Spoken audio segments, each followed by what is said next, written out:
उपमुख्यमंत्री धक्का मारी तड़ीदेले बीजेपी नेता जयंत षडंगी को निजकू जगन्नाथ बलभद्र आउ देवी सुभद्रा कहथिबा मुख्यमंत्री आउ दुई मुख्यमंत्री भूली गले हिताहित आउ अपमानित कले पुरीर बीजेपी पूर्वतन विधायक जयंत षडंगी को कांडज्ञान भूली धक्का दे तड़ीदेले स्टेज रु गतकाली पुरी रे बीजेपी सरकार 100 दिन रिपोर्ट कार्ड देवा सभारे ओडिशार सबु बीजेपी एमएलए मंत्री एमपी एकत्रित होई 100 दिनर निज कारनामार आत्मविभोर होई पड़िथिले।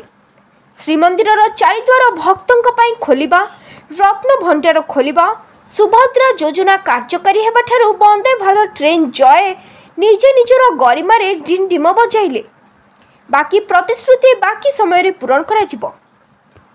आउ आम सुभद्रा माने उपमुख्यमंत्री एपरि विभोर होई गले जे हिताहित ज्ञान भूली गले। आउ जो जयंत षडंगी बा नीलू भाई पुरी रे बीजेपी रो मूलदुआ स्थापन करथिले गत थर बीजेपी रो विधायक थिले तांको धक्का दे स्टेज रु विदा करदेले। सेतिकी नुहे जो नेता बीजेडी छाड़ी बीजेपी रे जोग दे एमएलए होइछंती तांको भी अपमानित करबा को भूलिले नाही बीजेपी सरकार भूली गले एही 100 दिन रो अपार्टमेंट चोरी, रोड एक्सीडेंट, दुष्कर्म आउ नारी निर्यातना केते बढ़ी गलानी। सरकार नारी सशक्तिकरण नारारे एबे महिला केते दूर सुरक्षित ताहा सरकार कहिबे कि पुलिस मानक मनमानी केते बढ़ी जाइछि ताहा सरकार जाने सुनी चुप रहुछंती काहेकि। एही 100 दिन रो भरतपुर थाना रे पुलिस रो नारी निर्यातना, कोणार्क थानार कनेस्टेबल रो दुष्कर्म, उत्कल विश्वविद्यालय रे दुष्कर्म, एससीबी मेडिकल रे दुष्कर्म एमिति आहुरी अने रोड एक्सीडेंट रे केते जे जीवन जाउछि किंतु सरकार से दिगरे चुप। महाप्रभु आशीर्वाद रे नुआ सरकार आसिला एवं नुआ सरकार नेतृत्व रे नुआ ओडिशा गठन करिवा पई, समृद्ध ओडिशा गठन करिवा पई लोकंकर सरकार विगत 100 दिन हला आज 100 दिन पूरीला। ए 100 दिन रे महाप्रभुंकर ये श्रीक्षेत्र रे बड़दाण्डर आमर शरदा बाली रे आज मध्य एक 100 दिनिया पालनर पर्व थिला। आ से शुभ अवसर आज आमे महाप्रभु श्री जगन्नाथ को आज दर्शन कलु। प्रभु को आशीर्वाद रे प्रभु आमको 5 वर्ष पई ओडिशा शासन दायित्व देइछंती एवं विगत 100 दिन रे प्रभु को आशीर्वाद रे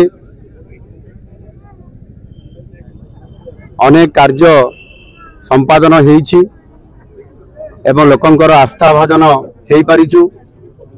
लोक माने हमको आशीर्वाद करूछंती एवं लोक माने किभଳି भाबरे न्याय पाइबे, ओडिशार केमिति विकास हबो एवं आगामी 5 वर्ष रे नुआ ओडिशा गठन करिवार एवं समृद्ध ओडिशा गठन करिवार जो विकास रास्ता बाहरी छी ताहा आगेइबो। सेति पय महाप्रभु को निकट रे प्रार्थना करिछु। महाप्रभु निश्चित भाव रे हमको आशीर्वाद करिछंती एवं आगामी दिन रे ओडिशार विकास भारत वर्ष रे सर्वश्रेष्ठ हबो। आउ सेति पय प्रभु को निकट रे प्रार्थना जणैछु। प्रभु निश्चित भाव रे हमको आशीर्वाद करिछंती एवं ओडिशा रे सुशासन हबो, ओडिशा रे विकास हबो, ओडिशा रे लोकन को न्याय मिलिबो।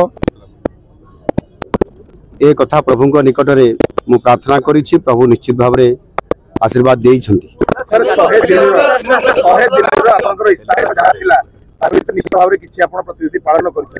आगामी 1000 दिन पय आपन आगामी दिन पय कोन वर्तमान महिला सशक्तिकरण, महिला जो नियुक्ति तार देखंतु स्पष्ट भाव रे निर्वाचन पूर्वरु आम दलर शीर्ष नेतृत्व से घोषणा पत्र रे पॉलिटिकल मैनिफेस्टो रे आमर संकल्प पत्र रे आमे ताकू लिपिबद्ध कर लोकंक पाखु जाइतु। सेतरे स्पष्ट अछि ये 5 वर्षर ये मैनिफेस्टो रे समय अनुसार आवश्यकता अनुसार ओडिशार विकास क्षेत्र में समस्त योजना गुड़िक घोषणा हब और घोषणा मध्य हो चली। एणु व्यस्त हबार नहीं।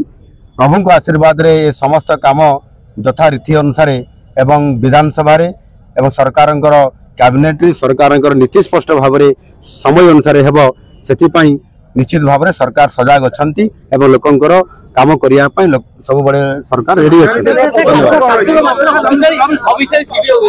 युवक मानू किभली निज गोड़े ठिया करा स्वयं संपूर्ण हेबे चाकरी केवल करेंगे ना चाकरी करने भी 1.5 लाख कहुई सरकार घोषणा कर बाद आत्मनिर्भर भारत जो योजना सब अच्छी से युवक माने निजे आत्मनिर्भर हेबे चाकरी देबे एंटरप्रेन्योर बनबे तापई स्किल इंडिया द्वारा जो कार्यक्रम कराऊँचे दादन खटिबा जाऊा युवक हाथ को बर्तमान काम मिल से भाव में माँ मानकर एसएचजी ग्रुप आगुरी क्रियाशील भाव में कार्य कर जोटा माननीय प्रधानमंत्री अटल बिहारी वाजपेयी जो संकल्प रखिक जो दिशा रखिक कार्यक्रम आरंभ करते वुमेन एम्पावरमेंट कथा नारी शक्तिर किभली भाव में सशक्तिकरण हम एक कथा को आरंभ करते आज मोदी जी गति देइछंती आपण देखुछंती लक्षपति दीदी करवा कल्पना यही 3 मास भितर समग्र भारत वर्ष में 3 लाख लक्षपति दीदी हवा पे